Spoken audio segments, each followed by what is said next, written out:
de la Santé, Monsieur le ministre de l'Intérieur, Monsieur le ministre des Transports,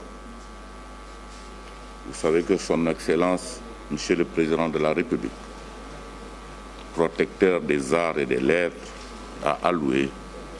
dans le cadre des forces Covid-19, 3 milliards de francs CFA au secteur des arts et de la culture, au sortir du Conseil des ministres du mercredi 3 juin 2020. Je voudrais, à cette occasion, saisir l'opportunité de ce point de presse pour lui adresser, au nom des acteurs de la culture,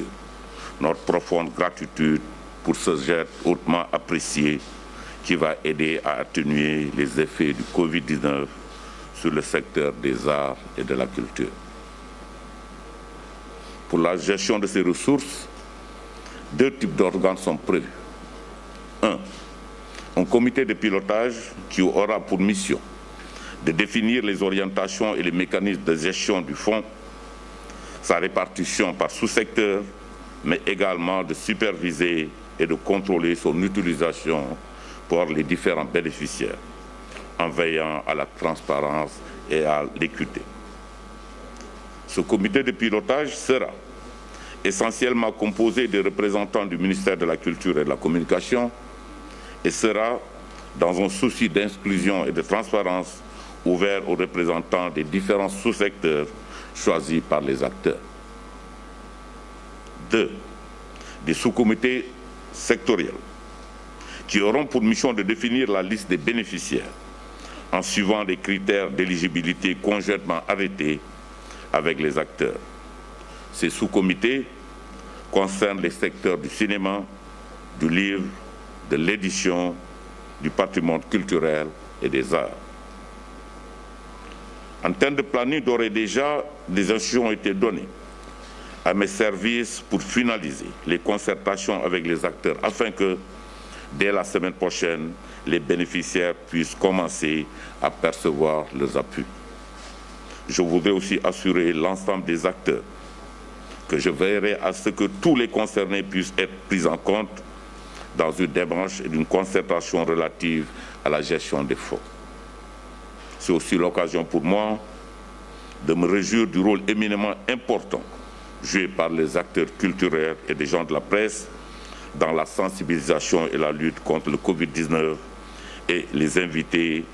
à persévérer dans cette dynamique car le combat n'est pas encore gagné. Sur quoi je vous remercie. Alors maa ngi leen di nuyu ñëpp sant ñëpp xam ngeen ne taarixu réew mi moo jagleel président de la République wattu ak aar aada ak cosaan si biir loolu xam ngeen ne encore une fois depuis feebar bi dugg ci Sénégal président de la République ak l'ensemble du gouvernement war nañu yëpp solidarité boo xam ne nation bi am na ko foog naa loolu lu ñu war a rafetlu ci secteur yëpp nag dëmb nag ci conseil des ministres bu dëmb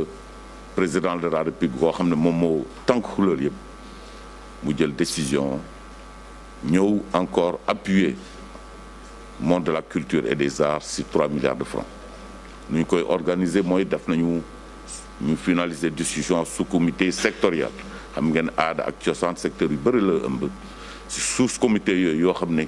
ak de manière inclusive ñëpp ñoo doon ensemble pour xalaat ñu définir ñu d'accord ci critères yi dinaa jox leen benn exemple par exemple lépp luy loo xam ne mooy art visuel loolu pare nañ ko ba pare parce que ñoom proposition yu ñu defal mooy xam nga ñu yëpp ñu nekk art visuel xam ngeen ne ren la biennale des arts muy biennale boo xam ne bu taxu la lu àdduna yëpp am yoo xam ne ñu ngi ko considéré comme 5e biennale bi ci àdduna ci 250 biennale yu am biennale boobu amul te biennale yooyu ak foire yooyu moom mooy jox possibilité ñëpp ñoo nekk ci art visuel ñu mun a jaay seen créativité ñu mun a jaay seen comme marché yooyu amatul moo tax ñu ne ñu doter les édifices publics ñooñu lu ñuy def maanaam mooy suñu leen définiree montant bu ñu leen di alloué ñoom dañu créer benn commission au niveau national commission boobu moom mooy ne Dakar par exemple suñu ne Dakar mooy 50% des populations donc 50% seen budget yooyu nañ ko jël pour jënd ay édifices ay art pour mun a jox ko édifice public yi su ñu demee su ma joxee exemple Saint-Louis su fekkee Saint-Louis mooy Y% de la population Y% du budget yi day dem foofu su fekkee Tamba c'est